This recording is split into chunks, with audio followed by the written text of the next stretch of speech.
अस्सलाम वालेकुम स्टूडेंट्स, उम्मीद है खैरियत से होंगे। आज हम शुरू करते हैं नर्सिंग थ्योरीज का यूनिट नंबर 3 का पार्ट 1 जो कि है overview of the nursing theories.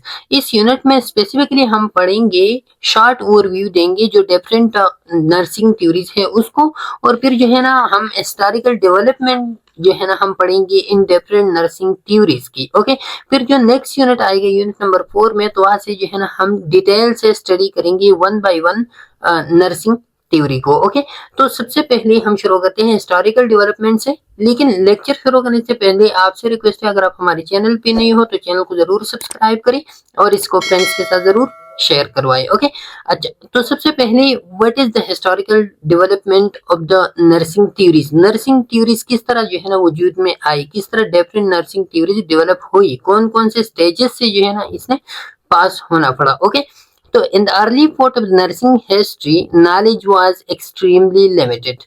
सबसे पहले जो नर्सिंग हिस्ट्री का जब हम पिछले जमाने में जाएंगे तो वहाँ पे जो है ना नॉलेज, नर्सिंग में नॉलेज बहुत ज्यादा कम था। Knowledge come, limited scientific understanding of disease process. यहाँ पे जो है ना डिजीज प्रोसेस का साइंटिफिक अंडरस्टैंडिंग लोगों के पास नहीं था।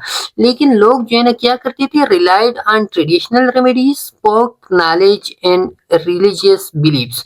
लोग जो है ना ट्रेडिशनल रेमेडीज पे जो है ना वो बिलीव करते थे। जो घरेलू चीजें, घरेलू रेमेडीज लोग जो यूज करते थे ना, उस चीजों को और फोक नॉलेज को, जो इलाकाई नॉलेज लोगों के पास जो जनरेशन टू जनरेशन जो नॉलेज ट्रांसफर हो रहा था ना, उसी नॉलेज पे जो है ना लोग बिलीव करते थे। मतलब ये कि अबा दादा ने जो है ना एक चीज को एक तरीके से जो है ना ट्रीट किया था, चाहे वो सही हो या गलत हो, लेकिन उसी की वजह से जो है ना उस बंदे को सेहतयाबी मिली थी। तो वही का तरीका जो है ना उसके बच्चे भी उसे फॉलो करते हैं और उसके साथ कोई रैशनली वगैरह उस चीज की नहीं होती।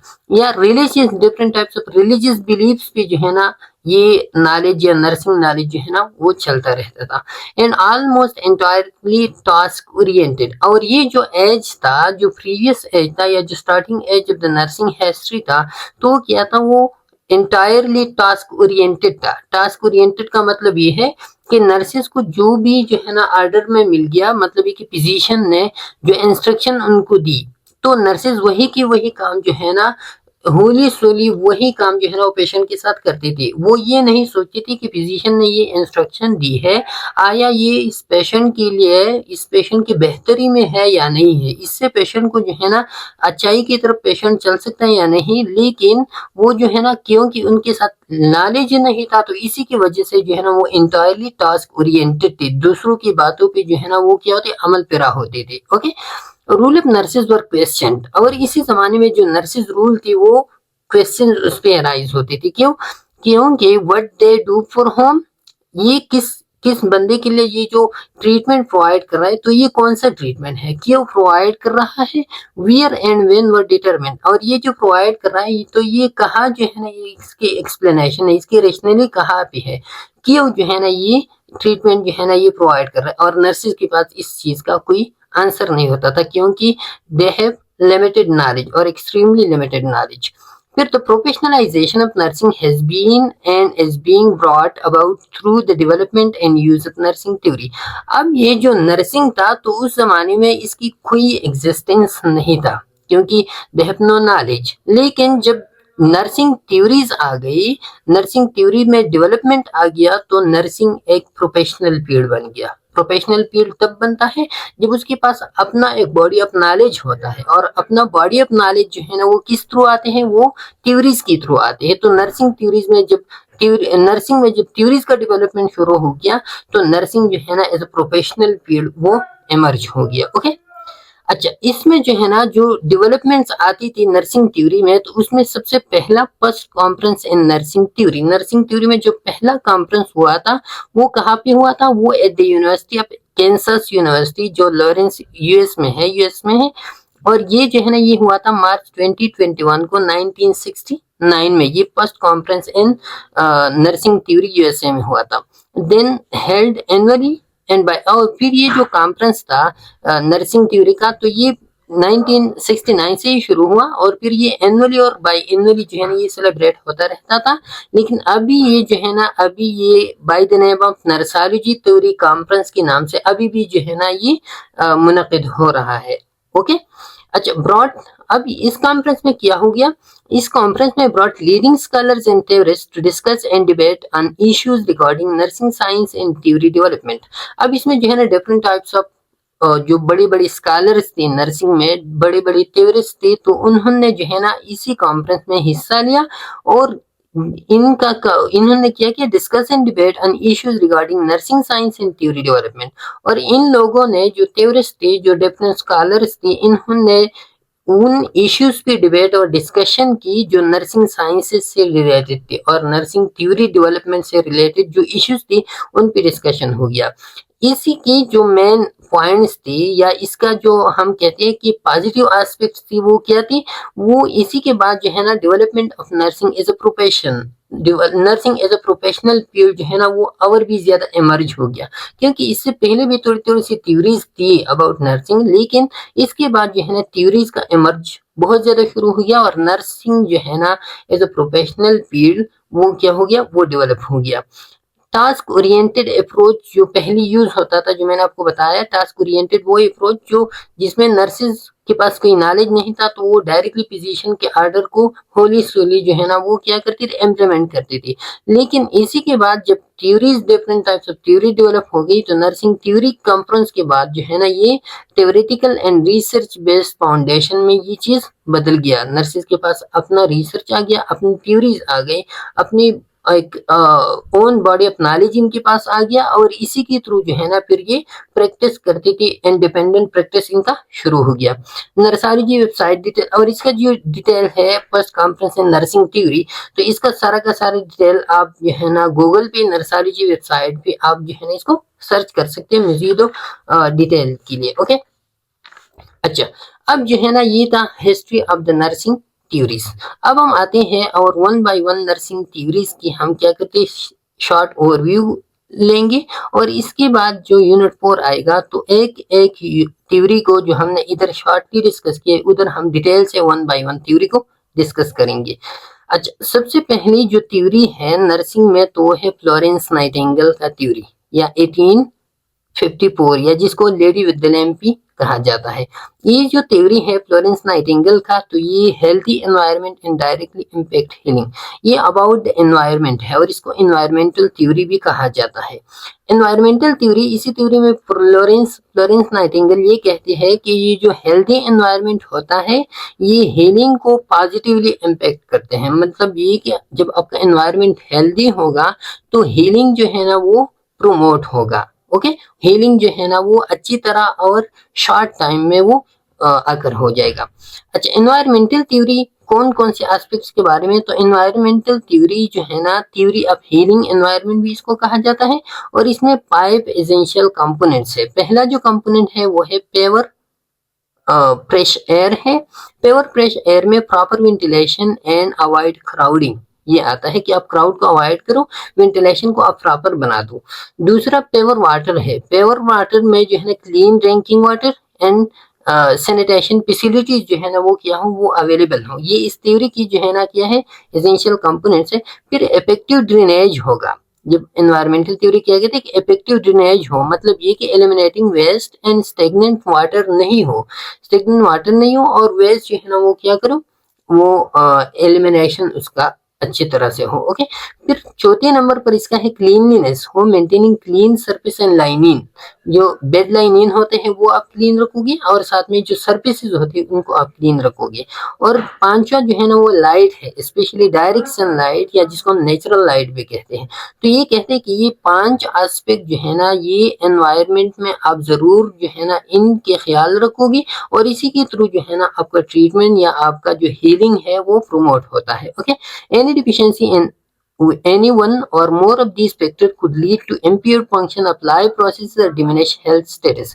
तो इन्हीं 5 चीजों में अगर एक भी जो है ना वो impaired हो या कम हो, कोई भी फैक्टर इसमें मिस हो तो क्या होगा, फिर हेल्थ स्टेटस जो है ना वो डिमिनिश होगा, लाइफ प्रोसेस जो है ना वो इम्पेयर्ड होगी। ओके, ये फ्लोरेंस नाइटिंगेल का।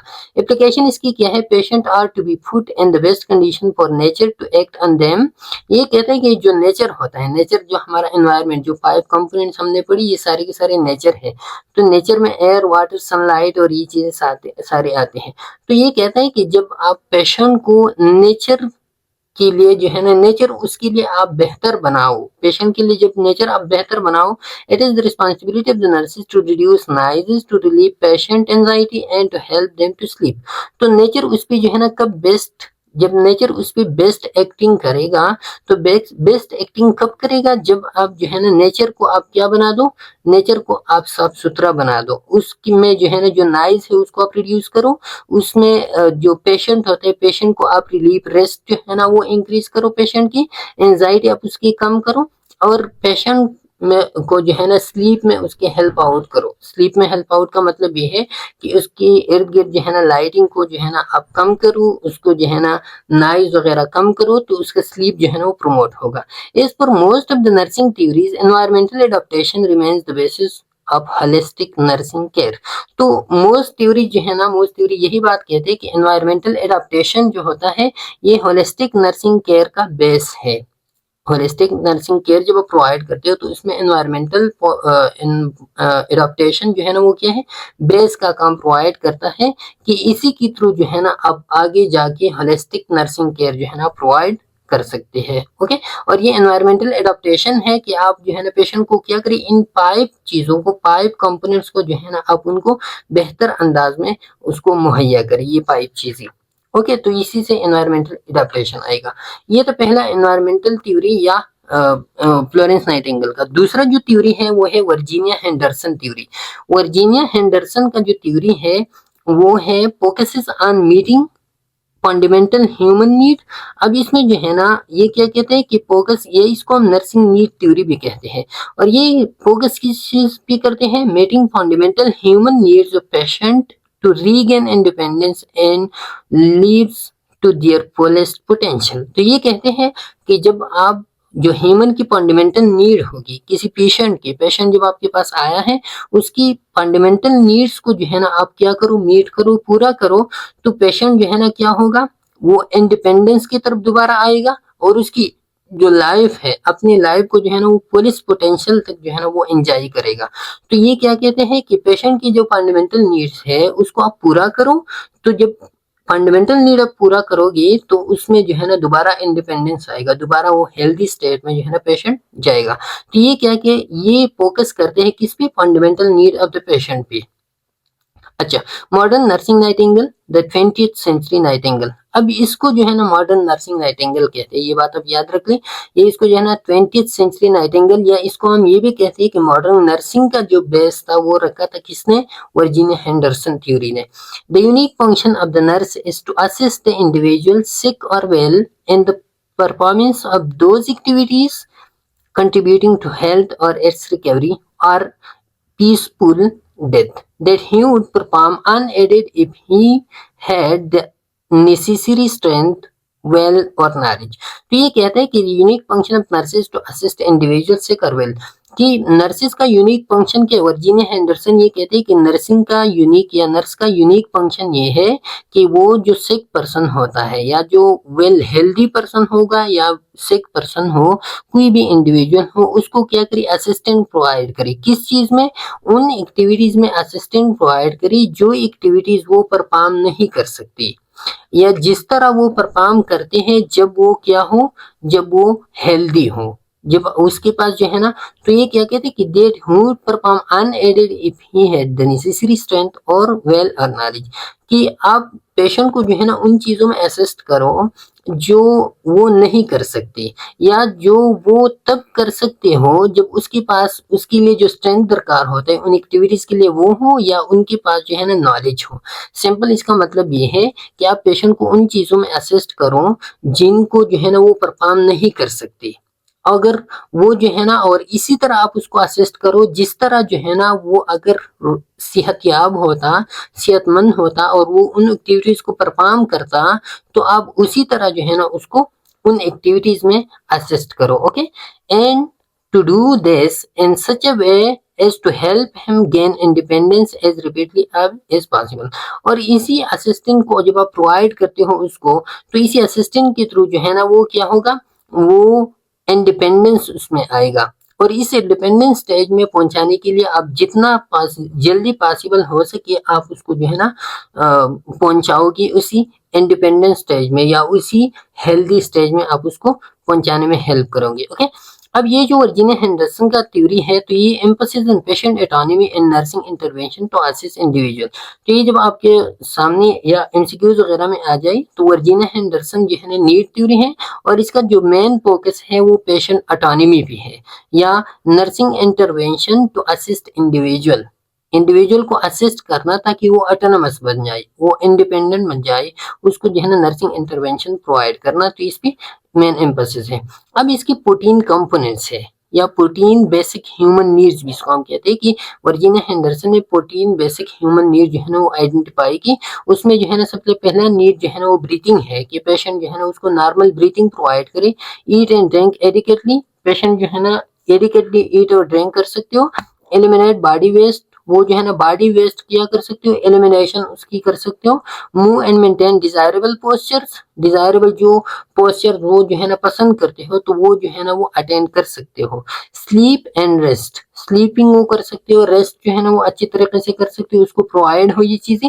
Select suitable clothes, dress and undress, suitable clothes उसको जो है ना मतलब है कि गर्मी के लिए गर्मी की क्लॉथेस, सर्दी के लिए सर्दी की क्लॉथेस, और वो जो है ना वो पहन भी सकते हो और वो उतार भी सकते हो। Okay, maintain body temperature with in normal range bye adjusting clothing and modifying environment. और उसको जो है ना आप क्या करो, उसकी बॉडी टेम्परेचर को आप नॉर्मल रेंज में रखो। किस तरह नॉर्मल रेंज में रखोगे, ताकि आप जो है ना जब आप उसको क्लॉथिंग प्रोवाइड करो और साथ में जो है ना उसकी जो एनवायरनमेंट है मॉडिफाई करो। मतलब ये कि अगर सर्दी है तो आप क्या करो, एसी जो है ना उसको लगा दो। गर्मी है तो आप एसी उसको लगा दो। सर्दी है तो आप उसके हीटर उसको लगा दो। तो ये चीज क्या है कि आप उसको एनवायरनमेंट उसके लिए मॉडिफाई करो। अच्छा, तो ये जो वर्जीनिया हेंडरसन का थ्योरी है, तो ये होलिस्टिक अप्रोच है। मतलब ये कि इसमें अब बाकी 7 पॉइंट भी आएंगे, वो हम नेक्स्ट पेज में पढ़ेंगे।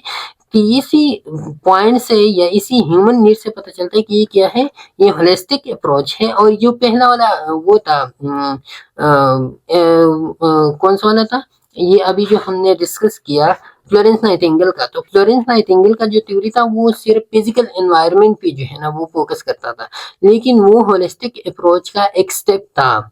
होलिस्टिक अप्रोच के लिए एक लीडर का काम जो है ना वो प्रोवाइड करता था, एक स्टेप था। और अभी ये जो है ना ये मुकम्मल होलिस्टिक अप्रोच को जो है ना वो क्या करते हैं, वो बयान करते हैं। Patient autonomy and self care पे जो है ना ये फोकस करते हैं। अच्छा, इसकी जो 8 नंबर नीड है वो क्या है, keep the body clean and well groomed and protect the integument. तो पेशेंट या जो क्लाइंट हो, इंडिविजुअल हो, तो अपनी बॉडी को क्लीन रख सकता हो, वेल ग्रूम रख सकता हो, और अपने इंटेगुमेंट को जो है ना वो प्रोटेक्ट कर सकता है। इंटेगुमेंट को प्रोटेक्टिंग मतलब ये कि प्रोटेक्टिव क्लॉथिंग जो है ना वो यूज करते हो, वो अवॉइड हार्श केमिकल्स, और हेल्दी डाइट जो है ना वो यूज करते हो, हार्श केमिकल को अवॉइड करते हो। Okay, avoid dangers in environment and avoid injuring others, communicate with others in expressing emotion, needs, fears and opinions।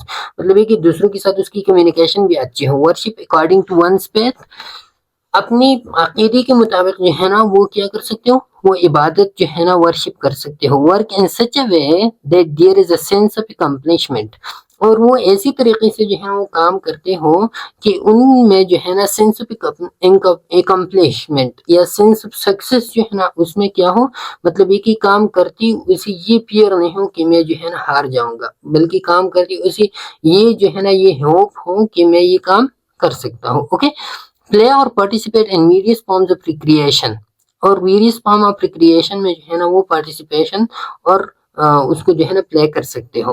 Learn, discover, satisfy the curiosity that leads to normal development and health and use the available health facilities.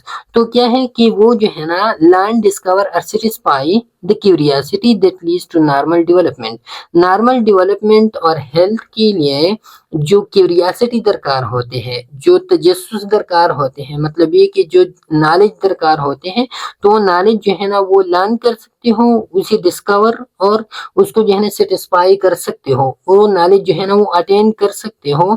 कौन सा knowledge, कौन सा curiosity या कौन सा तजस्सुस जो development और health की तरफ जो है ना वो नॉर्मल हेल्थ की तरफ जो है ना वो लीड करते हो। Okay, and use the available health facilities, और जो अवेलेबल हेल्थ फैसिलिटीज है वो यूज कर सकते हो। तो ये क्या है, ये चीजें, ये सारी 14 पॉइंट जो है ना ये हर एक क्लाइंट के लिए ये बेसिक नीड्स है उनकी, और ये जो है ना उनके लिए अवेलेबल हो। ये कौन कहता है, ये वर्जीनिया हेंडरसन थ्योरी कहते हैं, जो नीड थ्योरी जिसको भी हम कहते हैं।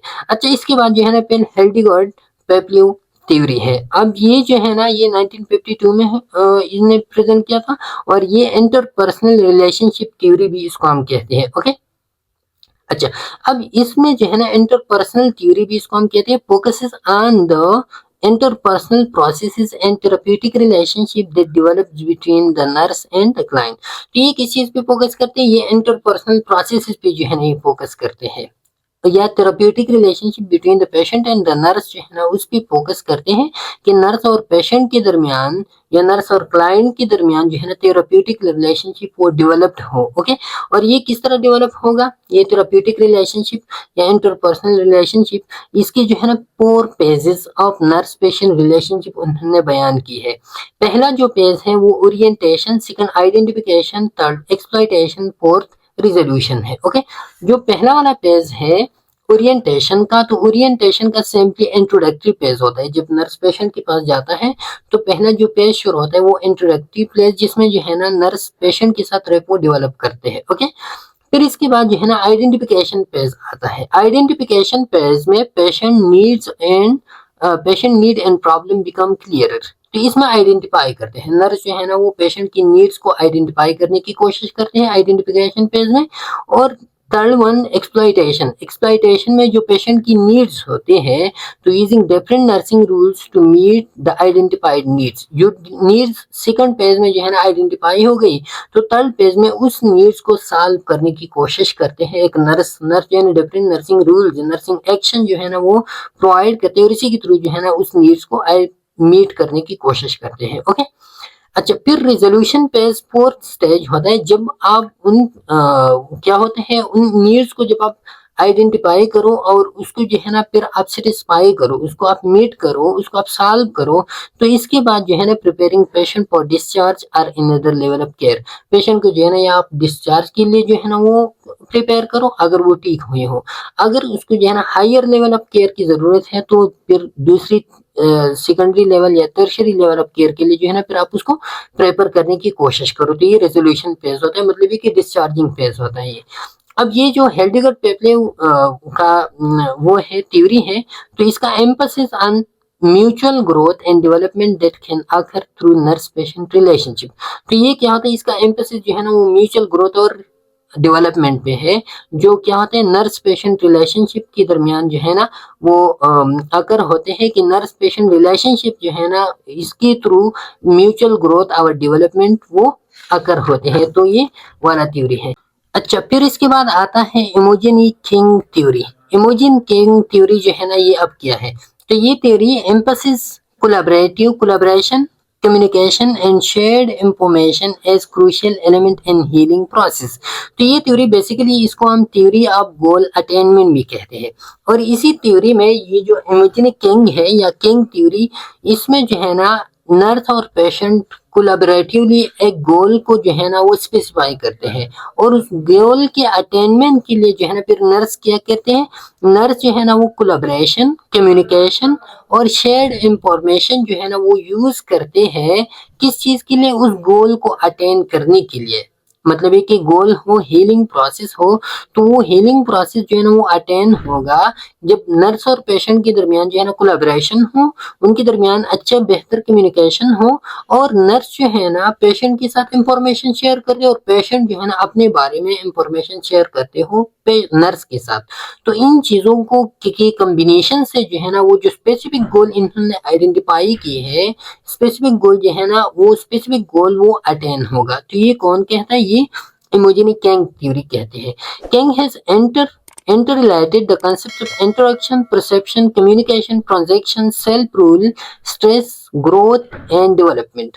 तो कैंग ने जो है ना क्या किया है कि इन्होंने concept of interaction या interpersonal relationship, perception, exchange of information, ये परसेप्शन जो परसीव करता है, जो ऑब्जर्व करता है पेशेंट और नर्स, दोनों जो ऑब्जर्वेशन इनके होते हैं, साथ में कम्युनिकेशन दोनों के दरमियान, ट्रांजेक्शन, ट्रांजेक्शन मतलब एक्सचेंज इंफॉर्मेशन, दोनों के दरमियान जो इंफॉर्मेशन एक्सचेंज होते हैं, सेल्फ रूल, सेल्फ रूल का मतलब यह है परसेप्शन ऑफ देमसेल्व्स, पेशेंट अपने आप को किस तरह परसीव करते हैं, नर्स अपने आप को किस तरह परसीव करते हैं, स्ट्रेस, स्ट्रेस इन दोनों के दरमियान, और या पेशेंट का जो स्ट्रेस लेवल होता है, या growth and development of the patient, और साथ में टाइम, टाइम एक होता है क्रोनोलॉजिकल टाइम, या जिसको हम क्लॉक टाइम कहते हैं, जनरल टाइम जो होता है क्रोनोलॉजिकल, एक होता है साइकोलॉजिकल टाइम, साइकोलॉजिकल जो सब्जेक्टिव टाइम होता है, मतलब ये कि कोई कुछ पेशेंट्स ऐसे होते हैं ना जो कहते हैं कि मुझ पे ये 1 घंटा जो है ना ये 12 घंटों के बराबर मुझ पे गुजरा, मतलब बहुत आहिस्ता आहिस्ता जो है ना मुझ पे टाइम गुजरता है, क्योंकि उससे पेन पेन होता है, स्ट्रेस उनको होता है। तो ये क्या होता है, ये सब्जेक्टिव टाइम होता है। तो इसी टाइम के थ्रू और स्पेस, जो नर्स और पेशेंट के दरमियान जो स्पेस होता है, फिजिकल स्पेस होता है, साइकोलॉजिकल स्पेस होता है, तो ये ऐसी क्या है, ये ऐसी कॉन्सेप्ट्स है कि इन कॉन्सेप्ट्स को बरकरार लाकर पेशेंट और नर्स के दरमियान जो गोल होता है वो गोल वो अटेन करते हैं। किस तरह कि जो गोल उन्होंने सेट की है, अगर इन के दरमियान जो है ना अच्छा इंटरेक्शन हो, परसेप्शन जो है ना ये एक दूसरे की बातों को अच्छी तरह परसीव करते हो, कम्युनिकेशन बेस्ट हो, ट्रांजेक्शन एंड ऑफ इंफॉर्मेशन जो है ना वो बेस्ट हो, सेल्फ रूल, अपने आप को जो है ना अपने बारे में इनकी परसेप्शन अच्छे हो, स्ट्रेस जो है ना ये कम करते हो एक दूसरे के दरमियान, और ग्रोथ डेवलपमेंट को प्रमोट करते हो, टाइम जो है ना टाइम और स्पेस का ये लोग जो है ना क्या करते हैं, वो ख्याल रखते हैं, जो रिक्वायर्ड होता है वो यूज करते हैं। तो ये ऐसी चीजें हैं कि ये जो है ना ये गोल अटेनमेंट में हेल्प आउट करते हैं। Okay, nursing is a process of action, reaction and interaction whereby nurse and client share information about their perception in the nursing situation. तो ये क्या होता है, नर्सिंग जो है ना ये एक्शन, रिएक्शन और इंटरेक्शन है। एक्शन मतलब ये कि नर्स जो है ना वो इन चीजों को अप्लाई करते हैं पेशेंट पे, और रिएक्शन, रिएक्शन जो है ना दोबारा पेशेंट का फिर रिएक्शन देखते हैं, और इंटरेक्शन, इन पेशेंट और नर्स के दरमियान जो इंटरेक्शन होता है, तो इसी से जो है ना नर्सिंग जो है ना वो माखज है। Whereby nurse and client share information about their perceptions in the nursing situation, जो सिचुएशन होता है उसमें जो पेशेंट का परसेप्शन होता है, जो नर्स का परसेप्शन होता है, मतलब है कि पेशेंट जो है ना उस चीज को, उस टाइम को किस तरह ऑब्जर्व करते हैं, उस टेक्निक को या उस प्रोसीजर को जो है ना किस तरह वो परसीव करते हैं, मतलब ये कि नर्स जो है ना उसको कोई ट्रीटमेंट प्रोवाइड करते हैं, कोई इंटरवेंशन प्रोवाइड करते हैं, तो पेशेंट का उसके बारे में क्या ख्याल है, वो अपने ख्यालात के बारे में नर्स को बताते हैं, नर्स को पता चलता है, और वो जो है ना उसके रिस्पांस के मुताबिक जो है ना उस चीज को मॉडिफाई करते हैं। तो इसी सिचुएशन को, तो ये क्या है, ये नर्सिंग है। The nurse and client share specific goals, problems and concerns and explore means to achieve goal. तो जैसे कि मैंने आपको ऊपर बताया कि जो नर्स और क्लाइंट होता है, ये एक जो स्पेसिफिक गोल्स है उन गोल को एक दूसरे के साथ शेयर करते हैं, जो प्रॉब्लम्स आते हैं ड्यूरिंग द नर्सिंग प्रोसेस वो शेयर करते हैं, जो कंसर्न इन दोनों के होते हैं वो एक दूसरे के साथ शेयर करते हैं, और इसी के थ्रू जो है ना वो क्या करते हैं, जो स्पेसिफाइड गोल होता है उस गोल को अचीव करते हैं। ओके, अच्छा, अब ये जो गोल अटेनमेंट थ्योरी ये भी इंटरपर्सनल रिलेशनशिप पे बेस करते हैं, और जो किंग पेपलेस का या जो हेल्डिगर्ड का थ्योरी था जो अभी हमने पढ़ा, तो वो भी इंटरपर्सनल रिलेशनशिप पे, इन दोनों के दरमियान मेन डिफरेंस क्या है, तो दोनों का दरमियान मेन डिफरेंस ये है कि जो किंग थ्योरी है, थ्योरी ऑफ गोल अटेनमेंट, ये फोकस ऑन कॉन्शियसनेस पे ये फोकस करते हैं, मतलब ये कि इसमें जो पेशेंट होगा वो कॉन्शियस होगा, वो एक्टिव होगा, एक्टिव इन्वॉल्व होगा वो ट्रीटमेंट प्रोसेस में। गोल ओरिएंटेड इंटरेक्शन होते हैं, मतलब ये कि पेशेंट और नर्स जो है ना दोनों एक गोल को स्पेसिफाई करते हैं, उसके अटेंड करने की कोशिश करते हैं with in the systematic framework, और ये जो है ना एक खास फ्रेमवर्क में ये काम करते हैं। क्या ये जो इनका काम होता है, तो ये वेदना सिस्टम, सिस्टम थ्योरी भी इसको हम कहते हैं ना, ये सिस्टम थ्योरी में आते हैं। गोल अटेनमेंट या इमोजनी किंग बाद में हम पढ़ेंगे, जो पार्ट 2 होगा उसमें हम डिटेल से पढ़ेंगे सिस्टम थ्योरी वगैरह को। तो ये जो है ना ये एक सिस्टमेटिक फ्रेमवर्क के थ्रू जो है ना ये प्रोसेस होता है। लेकिन दूसरी तरफ जो हेल्डिगर्ड पेपलियो का जो थ्योरी है तो वो क्या है, वो अनकॉन्शियस है। अनकॉन्शियस का मतलब ये है कि उधर जो है ना जो पेशेंट होता है वो एक्टिवली इन्वॉल्व नहीं होता, उधर थेराप्यूटिक रिलेशनशिप जो है ना वो नर्स कायम करते हैं और नर्स जो है ना वो ट्रीट करते हैं, इंटरवीन करते हैं पेशेंट को। वो emotional aspect of nurse patient relationship, और उसमें जो है ना जो इमोशनल एस्पेक्ट होता है नर्स पेशेंट रिलेशनशिप को, उसको यूज किया जाता है।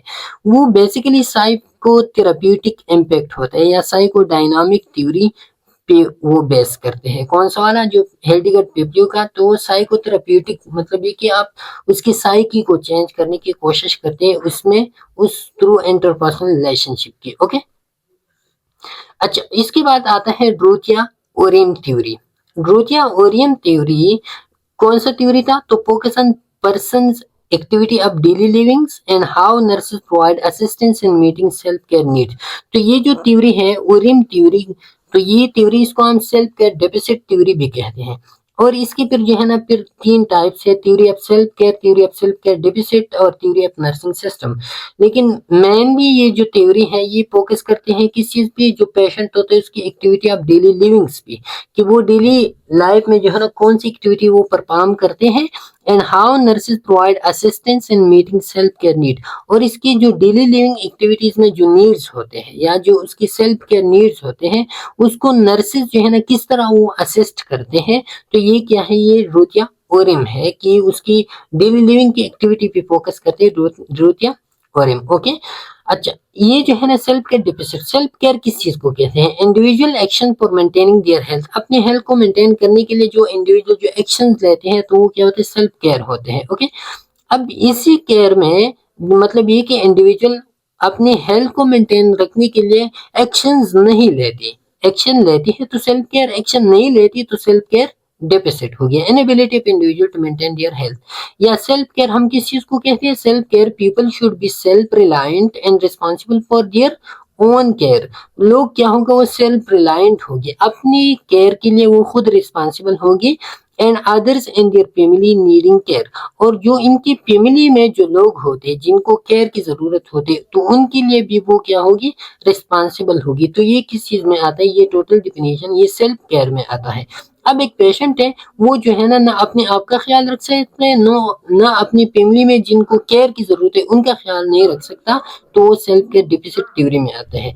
अच्छा इसमें जो है ना जो ड्रोथिया ओरम है इसमें तीन इंटरलेटेड थ्योरीज है।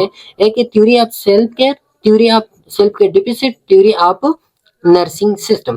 तो थ्योरी ऑफ सेल्फ केयर क्या कहते हैं, थ्योरी ऑफ सेल्फ केयर की जो सेल्फ के नीड्स होते हैं उसको पूरा करता है एक पेशेंट या एक क्लाइंट या एक इंडिविजुअल, तो वो क्या है theory of self care. Self care two types of self care होते हैं, एक होता है यूनिवर्सल सेल्फ केयर रिक्वेसिटीज और दूसरा होता है डेवलपमेंटल रिक्वेसिटीज। डेवलपमेंटल सेल्फ केयर रिक्वेसिटीज और यूनिवर्सल, यूनिवर्सल वो रिक्वेसिटीज होते हैं जो इसेंशियल होते हैं, जिसके बगैर जो है ना जीना मुमकिन नहीं होता। वो एयर है, वाटर है, फूड है, एलिमिनेशन है, स्लीप, रेस्ट है, एक्टिविटीज है, तो ये क्या है, ये यूनिवर्सल सेल्फ केयर है। अब ये जो दूसरा वाला है ये आपके डेवलपमेंट के लिए, बेहतर नशोनुमा के लिए ये लाजमी होते हैं ये रिक्वेसिटीज। और ये क्या है, लर्निंग है, एक्सप्लोरेशन, स्टडी वगैरह ये चीजें जो है ना नॉलेज ये इस डेवलपमेंटल रिक्वेसिटीज में आते हैं। ओके, तो ये सेल्फ केयर जो है ना क्या के सेल्फ केयर कहते हैं कि आप इन दोनों को जो है ना आप अटेंड कर सकते हो तो आप सेल्फ केयर पे पूरा उतरोगे। अच्छा दूसरा इसका जो एस्पेक्ट है वो है self care deficit theory. Self care deficit क्या कहते हैं कि ये जो सेल्फ केयर हमने बयान किया, अगर एक बंदा इसी सेल्फ केयर को अटेंड नहीं कर सकता तो वो सेल्फ केयर डेफिसिट में चलता है। Unable to meet specific self care needs. अब ये सेल्फ केयर नीड्स क्यों अटेंड नहीं कर सकता, तो अगर उसको कोई फिजिकल लिमिटेशंस है, मतलब फिजिकल लिमिटेशन या साइकोलॉजिकल लिमिटेशन या लैक ऑफ नॉलेज है। फिजिकल लिमिटेशन मतलब ये कि कोई हैंडीकैप वगैरह है, कोई और प्रॉब्लम है उनको। साइकोलॉजिकल लिमिटेशन मतलब मेंटली जो है ना वो इल है। लैक ऑफ नॉलेज है, उनके पास नॉलेज नहीं उस चीज के बारे में, तो वो जो है ना उस केयर को अटेंड नहीं कर सकते, वो एक्शन परफॉर्म नहीं कर सकती और वो जो है ना the theory of self care deficit में चला जाता है। तीसरा है थ्योरी ऑफ नर्सिंग सिस्टम। अब ये जो theory of self care deficit जब आ गया, उस डेफिसिट को जो है ना आप इंटरवीन करते हो, आप खत्म करते हो, आप इस पेशेंट की जो है ना हेल्प करते हो इसी केयर को प्रोवाइड करने में, तो ये क्या है थ्योरी ऑफ नर्सिंग सिस्टम है। Okay, how nurses intervene to address self care deficit. इस सेल्फ केयर डिफिसिट को जब आप खत्म करने की कोशिश करते हो तो अब ये इसकी तीन टाइप्स है थ्योरी ऑफ नर्सिंग सिस्टम की। पहला वाला होता है होली कंपेंसेटरी सिस्टम, जिसमें जो है ना एक पेशेंट है, एक क्लाइंट है, वो मुकम्मल अपने आप का ख्याल नहीं रख सकता, तो आप होली जो है ना उसको असिस्टेंट प्रोवाइड करते हो हर एक काम में, हर एक एक्टिविटी में आप उसको जो है ना असिस्टेंट प्रोवाइड करते हो, तो वो होता है होली कंपेंसेटरी सिस्टम। दूसरा ऐसे लोग हैं जो हाफली जो है ना अपने आप का तो ख्याल रख सकता है लेकिन हाफली नहीं रख सकता, तो वो हाफ असिस्टेंट जब आप प्रोवाइड करते हो तो वो पार्शियली कंपेंसेटरी होते हैं। और तीसरा जो है ना ऐसे होते हैं जिनके जो है ना क्या होते हैं लैक ऑफ नॉलेज के साथ होता है, तो उसके लिए जो है ना सपोर्टिव एजुकेटिव कंपेंसेटरी सिस्टम जो है ना वो theory of nursing care system में ये तीन टाइप्स ऑफ सिस्टम्स होते हैं। ओके, तो ये क्या है, ये द थ्योरी ऑफ ब्रूटिया ओरेम है जो हमने डिटेल से पढ़ा। अच्छा, इस ओरिम थ्योरी में फिर ये बताता है कि nursing is an art through which the practitioner of nursing give specialized assistance. Specialized assistance हम जिसको कहते हैं मतलब है कि आप उसको फिजिकली असिस्ट करो, इमोशनली भी आप उसको असिस्ट करो, और एजुकेशन एडुकेसी वगैरह भी उनके लिए आप करो, तो ये स्पेशलाइज्ड असिस्टेंट होता है। To person with disabilities which makes more than ordinary assistant. जो डिसेबल पर्सन होते हैं उसको आप स्पेशलाइज्ड असिस्टेंट प्रोवाइड करो, और ये स्पेशलाइज्ड असिस्टेंट जो है ना ये ऑर्डिनरी असिस्टेंट से जो है ना वो ज्यादा फ्रूटफुल होता है। ऑर्डिनरी असिस्टेंट क्या होता है कि आप जो है ना अगर वो हैंडीकैप है आप उसको जो है ना सिर्फ फिजिकल असिस्टेंट प्रोवाइड करो, अगर उसको इमोशनल हैंडीकैप है तो आप उसको इमोशनल असिस्टेंट, लेकिन स्पेशलाइज्ड असिस्टेंट में आप उसको होलिस्टिक असिस्टेंट जब आप उसको प्रोवाइड करते हो। Okay, the nurse also intelligently participate in the medical care the individual receives from the physician. और नर्स जो है ना वो इंटेलिजेंटली पार्टिसिपेट करता है उस मेडिकल केयर में जो इंडिविजुअल जो है ना वो फिजिशियन से रिसीव करते हैं। तो इंडिविजुअल जो केयर फिजिशियन से रिसीव करते हैं तो नर्स उसमें भी पार्टिसिपेशन करते हैं, और इसमें जो है ना उसको क्या कहते हैं, उसको जो है ना वो तरीके बताते हैं किस तरह उस केयर को लेना है। ओके, तो ये भी आते हैं the theory of Dorothea Orem theory में। ओके, आज इसके बाद जो है ना फिर इस पार्ट का ये लास्ट वाला जो है ना थ्योरी होगा, इसकी बाद जो थ्योरी आएगी वो हम नेक्स्ट पार्ट में डिस्कस करेंगे। जो ये वाला जो थ्योरी है वो है बेटी न्यूमन्स थ्योरी। बेटी न्यूमन्स थ्योरी ये है understanding and addressing client patient response to stressor in health care system. अब ये वाला जो बेटी न्यूमन सिस्टम मॉडल है ये किस चीज के बारे में है, ये जो क्लाइंट को जो स्ट्रेसर आते हैं उस स्ट्रेसर को रिस्पॉन्ड करना, उस स्ट्रेसर को अंडरस्टैंड करना और उसको एड्रेस करना, रिस्पॉन्ड करना, तो ये क्या होते हैं, ये बेटी न्यूमन सिस्टम मॉडल इसी की पे भी जो है ना बात करते हैं कि जो नर्सेज होते हैं, नर्सेज क्लाइंट की पेशेंट की स्ट्रेसर्स को आइडेंटिफाई करते हैं और उसको जो है ना एड्रेस करते हैं, ये नर्सेज का काम होता है। Okay, system it provides a comprehensive, flexible, holistic and system-based perspective for nursing। तो ये क्या करते हैं कि ये comprehensive, flexible and holistic system based perspective जो है ना ये प्रोवाइड करते हैं। कंप्रहेंसिव का मतलब ये है कि होलिस्टिक, कंप्रहेंसिव और होलिस्टिक ये राउंड अबाउट सेम थिंग्स है कि आप उसको असिस्टेंट प्रोवाइड करते हो, आप उसको जो है ना ट्रीटमेंट या इंटरवेंशन प्रोवाइड करते हो, लेकिन आपका इंटरवेंशन वो कंप्रहेंसिव होगा, वो होलिस्टिक होगा, और दूसरा फ्लेक्सिबल होगा, उसमें चेंजेस आएगा according to the patient responses, patient किस तरह रिस्पॉन्ड करता है तो उसी के मुताबिक उसमें जो है ना चेंजेस आएंगे। एंड सिस्टम बेस्ड होगा, एक सिस्टमेटिक स्टेप वाइज जो है ना आप वो प्रोवाइड करते हो उसको। Okay, human being is viewed as an open system that interacts with both internal and external environmental forces or stressors। अब ये जो ह्यूमन बीइंग है, system between human system model ये कहते हैं कि ह्यूमन बीइंग एक ओपन सिस्टम है। ओपन सिस्टम का मतलब ये है कि ये अपने इंटरनल एनवायरनमेंट के साथ भी इंटरेक्ट करते हैं और एक्सटर्नल एनवायरनमेंट। इंटरनल एनवायरनमेंट इसका क्या होता है, जो इंटरनल साइकोलॉजिकल हेल्थ होता है या जो फिजिकल हेल्थ उसका होता है, और एक्सटर्नल एनवायरमेंटल फोर्सेस जो उस पर अप्लाई होते हैं, सोशियो कल्चर का, लोगों का, जो ये सारी की सारी रिलेशनशिप का, उसी के थ्रू जो स्ट्रेसर उस पे आते हैं, तो ये एक्सटर्नल स्ट्रेसर उसके होते हैं। तो इंटरनल और एक्सटर्नल स्ट्रेसर दोनों जो है ना वो क्या करते हैं, अफेक्ट करते हैं ह्यूमन बीइंग को, इसी वजह से इसको हम ओपन सिस्टम कहते हैं। ओके, अच्छा, the human is a constant, is in constant change, moving toward a dynamic state of system stability और टुवर्ड इलनेस और वेरिंग डिग्रीज। तो ये क्या होता है कि ह्यूमन जो है ना ये स्टैटिक नहीं होता, ये कॉन्स्टेंटली चेंजिंग पोजीशन भी होता है, या तो ये हेल्थीनेस की तरफ जाएगा या तो ये इलनेस की तरफ जाएगा। ओके, स्टैटिक कंडीशन में ये नहीं होता, तो इसी वजह से जो है ना ये एक डायनामिक स्टेट है। Dynamic state of system stability, जो स्टेबिलिटी की तरफ या जाता है या जो है ना डिस्टेबिलिटी की तरफ ये जाने की कोशिश करता है। ओके, अच्छा, अब ये जो न्यूमन सिस्टम मॉडल है, तो इसके कोर कंसेप्ट जो है ना 6 इसके कोर मेजर कंसेप्ट है। पहला जो कंसेप्ट है वो है client is centre of model. Client जो है ना वो क्या होगा, वो सेंटर ऑफ मॉडल होगा।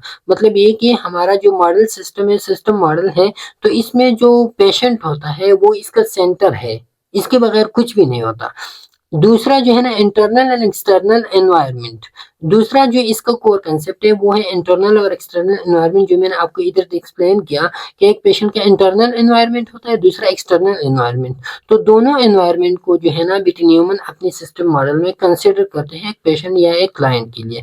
तीसरा जो है ना इंटरनल एंड एक्सटर्नल स्ट्रेसर्स। जो इंटरनल एक्सटर्नल स्ट्रेसर्स होते हैं, तो न्यूमन ये कहते हैं कि ये इंटरनल स्ट्रेसर भी डिसइक्विलिब्रियम की तरफ लेके जाते हैं पेशेंट को, और एक्सटर्नल स्ट्रेसर भी डिसइक्विलिब्रियम की तरफ लेके जाते हैं पेशेंट को।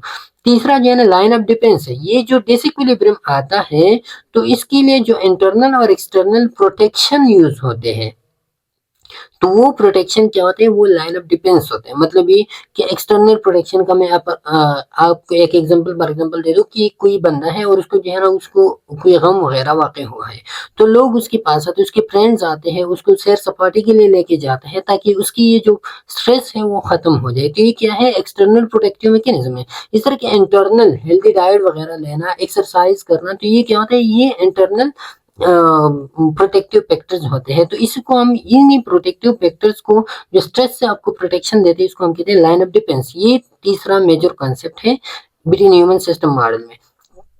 अच्छा, चौथा, पांचवा जो है ना वो है reaction of the patient to stress. जो स्ट्रेस पेशेंट को आता है, क्लाइंट को आता है, तो उसको पेशेंट किस तरह रिएक्ट करता है, किस तरह रिस्पॉन्ड करता है उस स्ट्रेस को।